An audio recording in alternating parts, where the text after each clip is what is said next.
Ассаламу алейкум, кадырман калкым, урматтуу замандаштар. Бүгүн дагы берекелүү Рамазан программасы менен сиздердин назарыңыздардабыз. Бүгүнкү темабыз ислам принциптеринин негизинде каржылоонун күнгөй тескейи жөнүндө болмокчу. Мына ушул теманын тегерегинде кеп козгоп, сөз кылуу максатында бүгүн конок катары атайын чакырган коногубузду тааныштырып өтөлү. Ислам өнүктүрүү банкынын Кыргыз Республикасынын улуттук банктагы ислам каржылоо принциптерин жайылтуу боюнча консультанты Жумадыл агай, Жумадыл мырза Мамаджанов. Агай, биздин студияга кош келдиңиз. Кош болдук. Туткан орозоңуз кабыл болсун. Айтсаңыз, ислам экономикасынын өзгөчөлүгү эмнеде? Ислам принциптеринин каржылоо бүгүнкү күндө канчалык маанилүү? Ассаламу алейкум. Эң биринчи баарыңыздарды ушу кирип келген Рамазан айы менен куттуктайм. Туткан орозолор кабыл болсун. Эми ислам экономикасы негизи ошо ислам дини пайда болгондон бери эле ислам дини менен кошо келаткан бир жалпы түшүнүк десек болот. Анткени ислам дини бул адамзаттын бул дүйнөдө жана акыретте бактылуу болуусу үчүн келген бир дин. Ислам дини өзү адамдын бардык жашоосундагы бүтүндөй аспектилерге жооп бере турган бир дин. Анын ичинде ошол исламдын укугу шарият, шариаттагы адамдын жеке жашоосунда, коомдук жашоосунда, ибадаттарында, карым катнашта, мамилелерде, жалпылай жашоосунда, мисалы, ошол андан кийин ислам экономикасы дагы ошол шарият ислам экономикасы үчүн дагы атайын жооп бере турган өзүнүн ченемдери, мыйзамдары бар да. Ошондуктан ислам экономикасы негизи мусулмандын жашоосунда аябай маанилүү. Бул боюнча мусулмандын ошол соода кылуусунда же болбосо кандайдыр бир мүлккө ээ болуусунда же болбосо соода саттыкта ар түрдүү каражаттарды иштетүүсүндө дагы ислам экономикасы аябай маанилүү. Тилекке каршы бүгүнкү күндө ислам экономикасы дүйнөдө мындай орду жок десек болот. Анткени бул жаңы бир түшүнүк. Канчалык ислам дини пайда болгондон бери бар болгону менен ислам экономикасы мындай бүгүнкү күндөгү салттуу экономика дүйнөдө аябай байыр алып жайылгандыктан ислам экономикасы мындай бир четтеп калган, өзүнүн бир күчүн жоготуп алган десек болот да. Бирок ушул 1960-жылдардан бери атайын дүйнөдө ислам банкинг, ислами банкинг түшүнүгү пайда боло баштаган. Ошондон бери ислам экономикасы дагы атайын ошол алымдардын институттары тарабынан, бирикмелер тарабынан колго алынып, кайрадан изилденип бүгүнкү күндө бир актуалдуу болуп баштады. Негизи айырмачылыктары бүгүнкү күндөгү жана капитализм же болбосо социалисттик түшүнүктөрдөн айырмасы ислам экономикасында эң биринчи айырмачылык менчик түшүнүгү. Мисалы капитализмде менчик деген бул адамдын абсолюттук түрдө бир мүлккө ээ болуусу болсо, социализмде бул менчик түшүнүгү жогураак. Ал мамлекеттин мүлкү дегендей. Мусулман бир экономикага байланыштуу бир иш кылып атканда, сөзсүз Кудай Тааланын алдында, Аллах Тааланын алдында жоопкерлигин кошо эстей жүрүп, ошого жараша амал кылат да.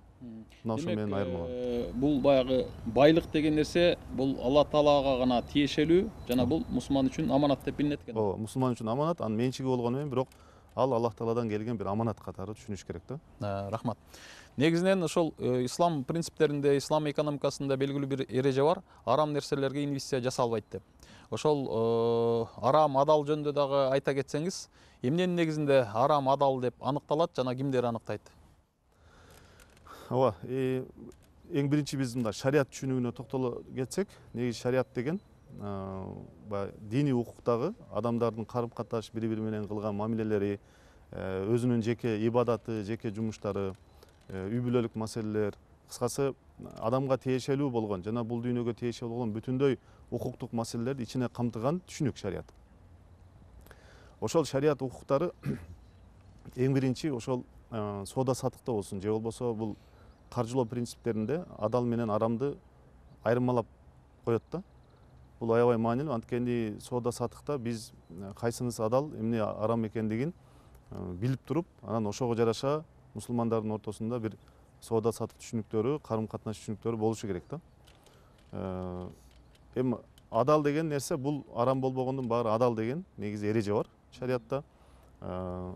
Арам тыюу салынбагандын баардыгын биз адал катары колдонсок болот. Ошол эле убакта анан аябай бир зарылчылык пайда болуп калганда, жалпы мусулмандардын кызыкчылыгы үчүн өтө чоң бир зарылчылыктар пайда болуп калган убакта дагы арам нерсе адалга айланышы мүмкүн. Мисалы, бир адам ачкадан өлгөн аткан болсо, ал ошол арам нерсени жеп өзүнүн мындай бир өмүрүн куткарып калууга болот деген, жанын сактап калганга болот дегендей түшүнүк бар да. Эми шарият эмне үчүн адал менен арамды айырмалап буга аябай катуу басым жасады? Анткени бул кээ бир түшүнүктөр бар шариятта. Мисалы, риба деген түшүнүк бар. Риба бул сүткорлук. Риба сүткорлук же болбосо кандайдыр бир акча каражатында карыз бергенде үстүнө бир үстөк коюп талап кылуу. Бул риба. Ошол риба ислам каржылоосунда, ислам каржылоо принцибинде тыюу салынган нерсе, арам деп тыюу салынган нерсе. Анткени бул риба процентке акча берүү мисалы. Акчанын үстүнө пайыз кошуп карыз берүү да бул. Ошол риба бул бара-бара адамдардын ортосунда бир адилетсиздикке алып барат. Бара-бара адамдардын ортосунда бул бир билимсиздикке, караңгылыкка алып барат. Адамдарды бир кедейликке алып барат, же болбосо ортосундагы теңсиздикке алып бара турган нерсе. Ошондуктан дагы бул нерсеге шарият арам деп тыюу салган. Андан кийин бир гарар деген түшүнүк бар. Бул белгисиздик.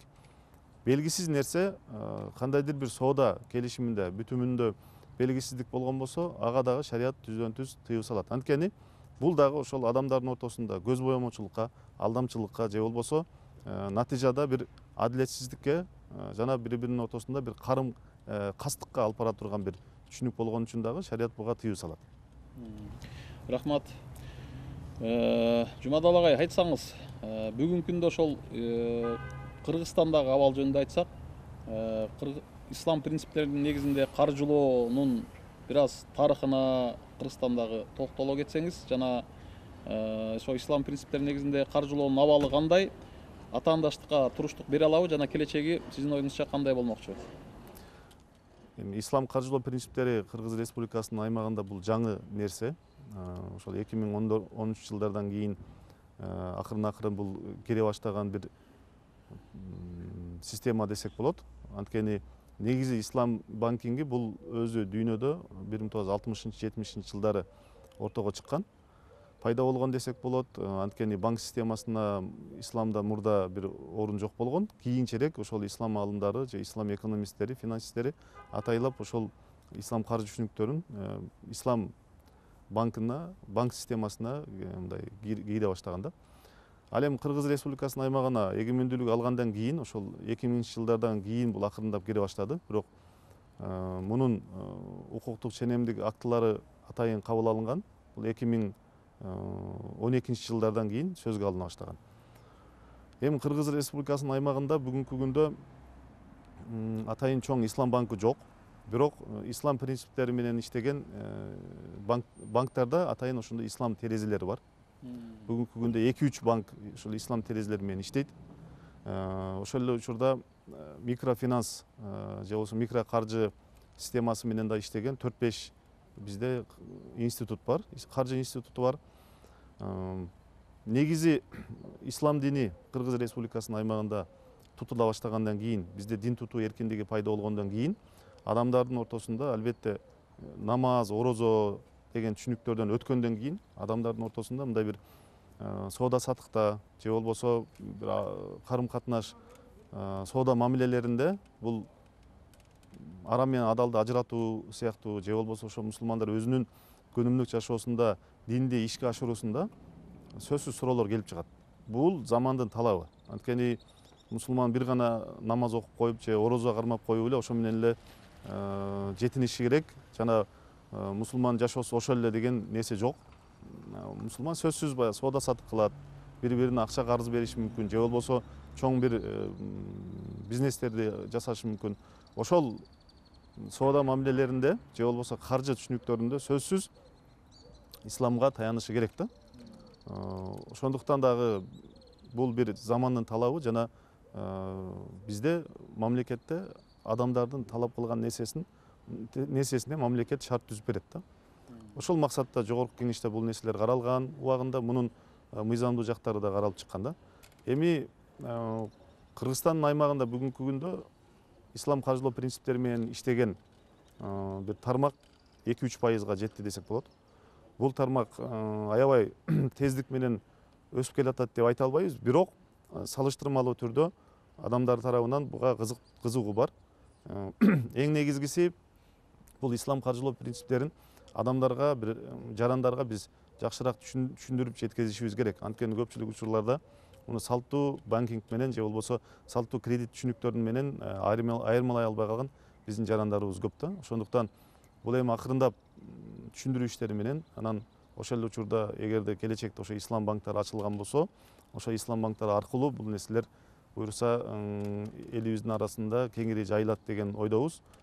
Жана бул дагы эң негизгиси ошол жанагы сүткорлуктун алдын алат, адамдардын ортосунда бир чоң келишпестиктер же болбосо бир тарап кыйналып калуу же болбосо бир тарап гана зыян тартып калуу деген нерселерден биз сөзсүз түрдө бул принциптер менен, каржылоо принциптери менен ушул маселелердин алдын алсак болот деген ойдомун да. Бул ислам каржылоонун Кыргызстанда келечеги чоң. Буюрса, бул жаңы бир түшүнүк. Албетте биз өзүбүз бир жаңы нерсеге көп кызыкпайт экенбиз, ачык эмеспиз, бирок акырын түшүнүктөр пайда болгондо адамдардын талабына жараша, жарандардын талабына жараша менимче келечекте ар түрдүү ошол каржы институттары да көбөйөт. Айрыкча менин түшүнүгүмдө ушул багытта иш алып барыш үчүн адистер муктаж эмеспи? Адистерге муктажбыз. Адистер болсо ошол ислам укугун, ислам шариятын, ошол учурда баягы банковское дело деп коебуз, банк иштерин, экономиканы, бухучет жана аудит ушул тармакта дагы терең билген, айкалыштырган адистер болушу керек го дейм. Бул багытта адистер жетиштүүбү негизи? Туура айтасыз, бул багытта адистер негизи болушу керек. Бирок тилекке каршы бүгүнкү күндө ислам экономикасы боюнча, ислам каржы принциптери боюнча жана ислам банкинг боюнча бизде адистер бар, бирок жетиштүү эмес. Ар түрдүү чет өлкөдөн окуп келген, Малайзиядан же башка өлкөлөрдөн атайын бул адистик боюнча бүтүрүп келген дагы бизде жарандар бар. Бирок мындай чындап ишке келгенде ошол банк кызматкерлери катары бул тармакта адистер жетиштүү эмес. Негизинен ошол багытта адистерди өстүрүш үчүн бир жеке жарандардын, коомдордун, уюмдардын эле эмес, мамлекеттин да бир аракети болуш керек го дейм. Ооба, бүгүнкү күндө Кыргыз Республикасынын улуттук банкы атайын жыл сайын мезгил менен банк ошол ислам каржы принциптери боюнча ислам банкта иштей турган адистерди, шарият кеңешинин мүчөлөрүн жана бул ислам бухгалтериясын же аудитин жүргүзө турган адистерди атайын улуттук банкы даярдап келет, окутат, билим берет жана тиешелүү жерлерден сертификаттарды алдыртып келет. Бул багытта жана өзүңүз сөзүңүздө айтып кеттиңиз, укуктук, нормативдик база бар, мыйзамдык база бар депчи. Ошол толук кандуу бүгүнкү күндө жетиштүү, талапка жооп береби же бул багытта дагы иш жүргүзүлүп жатабы? Укуктук нормативдик база бүгүнкү күндө азыркы система үчүн жетиштүү. Бирок ал дайыма өзгөрүп тура турган нерсе, акыркы нерсе эмес, бирок бул багытта дагы иштер жүргүзүлүп келет. Улуттук банктын укуктук нормативдик актыларына атайын ислам каржылоосу боюнча орун берилген. Жана бул багытта дагы атайын өзүнчө адистер иштейт. Мисалы, улуттук банкта ислам каржы продукттары боюнча атайын бөлүм бар. Ошол жерде да адистер дайыма ушул укуктук жана көзөмөл жагынан дагы атайын иштеп келишет. Айтсаңыз, ушу ислам принциптери боюнча каржылоонун өзүнүн белгилүү эреже принциптери жана түшүнүктөрү бар эмеспи? Мисалы, салам, мурабаха, мудараба жана башка деген. Ушулар жөнүндө да бир кыскача маалымат бере кетсеңиз. Бүгүнкү күндө Кыргызстанда бир 10 чакты продукт атайын мыйзам чегинде киргизилген. Бизде бүгүнкү күндө ошол банктарда жана башка каржы институттарында кеңири колдонулган соода келишими бул мурабаха. Мурабаханын негизги түшүнүгү бул алып сатуу, соода сатык бүтүнбү десек болот. Бул деген бир кандайдыр бир буюмду ошол каржы институту алып, кардарга үстүнө үстөк коюп сатуу бүтүмү десек болот да. Мунун өзгөчөлүгү жөнөкөй бир жөнөкөй соодадан өзгөчөлүгү бул жерде мурабахада атайын мөөнөт коюлат көбүнчө. Анткени көбүнчө кардарлар ошол мөөнөтүн узартууга дагы муктаждык болушу мүмкүн да. Ошого мисалы жөнөкөй телефонду мисал бере турган болсок, ошо каржы институту телефонду 10 миңге сатып алган болсо, анда кардарга 12 миңге сатып аткан болсо, мисалы мөөнөт коюп бир 2 айлык мөөнөт менен 12 миңге сатып аткан болсо, анда ошол жерде 2 миң сом пайда табат да. Түздөн-түз каржы институту пайда табат. Ошол 2 миң сом табып аткан пайданы анык көрсөтүшү керек. Бул ошол кардардын кайрылуусу менен да ишке ашышы мүмкүн. Кардар ошондой бир кандайдыр бир товарга муктаждыгы болгондо, ошол товарды каржы институтуна алып барып көрсөтөт жана каржы институту ошол товарды сатып алып, өзүнө өткөрүп, өзүнүн менчигине өткөрөт. Ал менчигине өткөргөндөн кийин үстөк коет. Мисалы 2 миң сом коюп аткан болсо, ошо 2 миң сомду да келишимди көрсөтөт жана мөөнөтүн да ачык көрсөтөт. Келишимди ошондой негизде түзүш керек. Келишим сөзсүз эки тараптуу түзүлүшү керек. Кардардын кайрылуусу менен да болушу мүмкүн, кайрылуусу менен болбошу да мүмкүн. Бирок бүгүнкү күндө бизде сөзсүз кардардын кайрылуусунун негизинде гана ошондой соода мурабахасы жүргүзүлөт. Бул жердеги ошол пайда баягы берки проценттен айырмасы бар да турабы? Муну биз процент деп атабайбыз, ошол үстөк баа деп атап атабыз. Бирок негизи муну эми баягы математикалык эсепте процент деп койсо деле болот. Негизи процент пайыздан негизи коркпошубуз керек. Пайыз качан биз үчүн исламда тыюу салынышы мүмкүн? Бул баягы карыз алып атканда, акчалай карыз алып атканда үстүнө бир үстөк пайыз коюусу бизде ошол баягы шариатта да тыюу салынат. Анткени шариатта акча бир товар катары эсептелбейт. Акчанын мааниси бул жөн гана алмашуу каражаты. Эгерде акчаны алмашуу каражатын биз пайгамбарыбыздын хадисинде бар, кандайдыр бирөө алтынды же күмүштү же тузду же курманы алмаштырган болсо, ордунда үстүнө эчтеке кошпой туруп, окшошуна жана ордунда алмаштырсын деген пайгамбарыбыздын хадиси бар. Акча деле ошондой. Эгерде сиз бирөөгө 5 миң сом берип аткан болсоңуз, анын кайра ордунда 5 миң сом алышыңыз керек. Бул баягы кардул хасан, баягы жакшы карыз деп эсептелет. Жакшы карыз.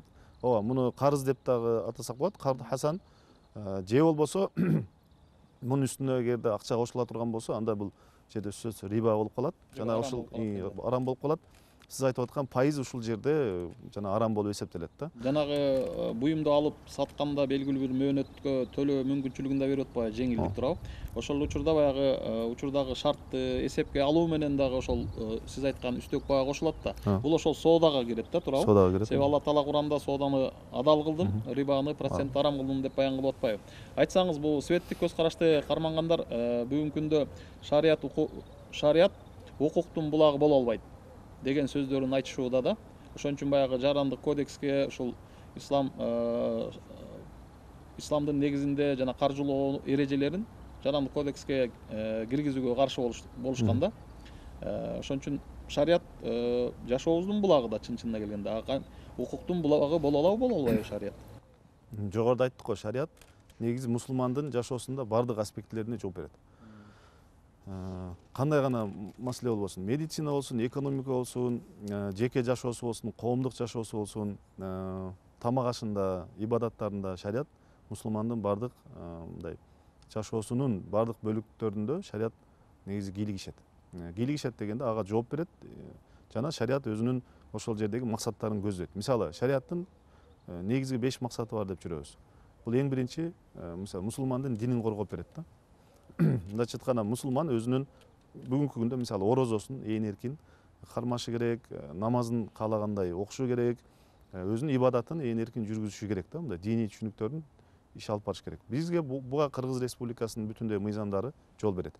Экинчиси, аң сезим түшүнүгү. Мусулман өзүнүн акыл эсин коргош керек. Бул деген билим берүүсүн же болбосо бир нерсени үйрөнүүдө же өзүнүн аң сезимин өөрчүтүүдө шарият муну да көздөйт, коргоп, сактап бериш керек. Андан кийин көбөйүү, өмүрүн мусулман көбөйүшү керек. Анын өмүрү аябай баалуу. жана анын ден соолугу дагы Кудай Тааладан аманат. Буга да шарият сөзсүз муну максат кылып коргойт жана сактайт жана кызыктар. Мал мүлкүн да ошол кезде. Мал мүлкү да ошол эле кезде биз сүйлөшүп аткан мал мүлкү да ошондой, шарият буга да кызыктар. Ошондуктан эгерде мындай бир нерсени айтсак болот да, биздеги Кыргыз Республикасынын кодекстери негизи мындай натыйжада шариятка каршы эмес. Шарият укугуна каршы эмес, жана шарият укугуна биз коркпошубуз керек, чочулабашыбыз керек. Анткени натыйжада бул да укук, биздин Кыргыз Республикасынын да укуктук нормативдери да бул өзүнчө укук. Жана экөөнүн окшоштук жактары аябай эле көп. Мисалы мен жогоруда мисал бердим, динди коргойт шарият. Шариаттын максаты ошол адам баласы же болбосо мусулман өзүнүн динин ээн эркин практикалаш керек да. Бизде бул Кыргыз Республикасынын укуктук ченемдик актыларында каралган. Мында маселе жок да. Ошондуктан шарият биздин жашообуз менен чогуу эле жүрөт. Бирок биздин мыйзамдарга шарият кирсе эле бул жана иштебей калат же болбосо карама каршы келип калат деген деле негизи туура эмес түшүнүк. Анткени кирип иштеп деле жүргөн учурлар бар да. Шариаттын укугу биздин баягы Кыргыз Республикасынын мисалы кодекстерине шарият кирип иштеп атат. Салык кодекстеринде деле атайын ошол ислам каржылоо принциптеринде орун каралган. Ошондуктан бул боюнча негизи маселе жок. Бул адамдарда биздеги жанагы жалпылай бир стереотиптин бузулуусу менен болот да. Атайын стереотип пайда болуп калган. Бул ислам дини дегенде же болбосо шарият дегенде бизде бир кооптуу нерсе сыяктуу мындай түшүнүк пайда болуп калган да адамдардын аң сезиминде. Сиз өзүңүз айткандай, негизи шарият адам баласынын жашоосун жеңилдетиш үчүн, коомдун көйгөйлөрүн чечиш үчүн бар эмеспи? Ошол эле кезде биз ошо фыкх деп айтабыз, ислам укугу дагы негизинен ошол коомдун өсүп өнүгүшү үчүн, көйгөйлөрүн чечиш үчүн бар да. Анан ошол багытта ошол бүгүнкү күндө биздин жашообузга шариаттын, ислам укугунун мындай айтканда принциптери кирип, өзгөчө финансы багытында адамдардын жашоосун жеңилдетип жатканын биз угуп жүрөбүз, көрүп жүрөбүз. Мындан кийин ошол ислам принциптеринин негизинде каржылоо дагы мындай айтканда барган сайын күчтөнүп, өнүгүп, бир эле 2-3 банкта эмес, көптөгөн банктарда ошо терезелер ачылып, балким ошол ислам банкинги чыныгы ошо ислам принциптери менен каржылаган банктар өсүп чыгат деген үмүттөбүз, тилектебиз. Айтсаңыз, негизинен бул эми Кыргызстандын тажрыйбасына кичине токтолдук. Дүйнөлүк практикада ошол ислам банкинги, ислам экономикасы жана ошол ислам принциптеринин негизинде каржылоо кайсы өлкөлөрдө мындай жакшы өнүгүп жатат? Мен билгенден ислам принциптери боюнча каржылоонун борбору бүгүнкү күндө ошол Улуу Британиянын борбору Лондон болуп эсептелсе керек. Ошо Малайзия жөнүндө угуп калабыз, Түркия жөнүндө угуп калабыз. Негизинен бул багытта тажрыйба канчалык? Түптөө негиздөө жагынан бүгүнкү күндө Малайзия, Бахрейн, ошол эле Улуу Британияда дагы мисалдары бар. Пакистан бар, Сауд Арабиясы сыяктуу өлкөлөрдө дагы бул практикаланып келет. Эми ал жерде атайын мунун бир укуктук чөйрөсү дагы мындай калыптанып калган десек болот да. Анткени мисалы Пакистандан же болбосо ошол эле Бахрейнде аябай чоң ошол ислам каржы институттарынын бир ассоциациялары түзүлгөн. Малайзияда дагы атайын өзүнчө бир чоң кеңешмелер бар. Ошолор аалымдардын дүйнөдөгү чоң аалымдарды жана эксперттерди ошол ислам каржылоосу боюнча дагы адистерди тартып, ошол жерде алар өздөрүнүн ишмердүүлүгүн бүгүнкү күндө алып барат да. Бахрейнде IOEF деген чоң бир каржы институту бар, IFSB деген дагы өзүнчө бир кеңешме бар. Алар дагы өзүнчө иш алып барат. Жана дүйнөдө бүгүнкү күндө ошол ислам банкинги чөйрөсүндө бир 2-3 чоң түшүнүк бар. Мисалы ошол IOEF деген институттун негизинде ошол Пакистандан, ошол эле араб өлкөлөрүнөн чоң аалымдар ошол кеңешменин мүчөлөрү жана жетекчилер да ошолор. Мисалы Мухаммад Таки Османи деген Пакистанда чоң аалым бар, ал дагы ушул кеңештин төрагасы. Бул кишилер дагы атайын Бахрейнде жайгашкан ошол IOEF ислам каржы институтунун ислам каржылоо принциптери боюнча стандарттарын иштеп чыккан. Бүгүнкү күндө 59 стандарт иштелип чыккан. Бул стандарт эмне деген түшүнүк? Стандарт деген бул биздин жанагы шарияттагы кадимки эле иштихаттын бир түрү да. Бизде бүгүнкү күндө ислам укугунда же болбосо шариятта кээ бир жаңы нерселерге мындай бир иштихат жүргүзүп Kur'an, sünnet, icma, kıyas arkылуу же болбосо масалих мурсала же болбосо башка түшүнүктөр менен мусулмандарга бир зарыл болгон маселелерди атайын өзүнчө иштихат жол менен кандайдыр бир маселелер каралып чыгыш керек болчу. Ошол маселелер ислам каржылоо принциптеринде менимче алдыга кетти десек болот. Ошол дүйнөлүк аалымдар бул аябай зарыл бир маселе болгондуктан биздин жашообуздун ар бир күнүндө биз мындай бетме бет келип кала турган маселелер да, мисалы көчөгө чыкканда биз соода кылабыз же болбосо жашай турган болсок бир нерсени кээде карызга насыяга сатып алып атабыз дегендейчи. Ошондуктан бул аябай мындай жүйөлүү маселелер, сөзсүз мындай жообун издей турган маселелер болгондугу үчүн ошондой атайын институттар бүгүнкү күндө иштеп атат. Ооба, булардын ишмердүүлүгү негизи аябай жакшы.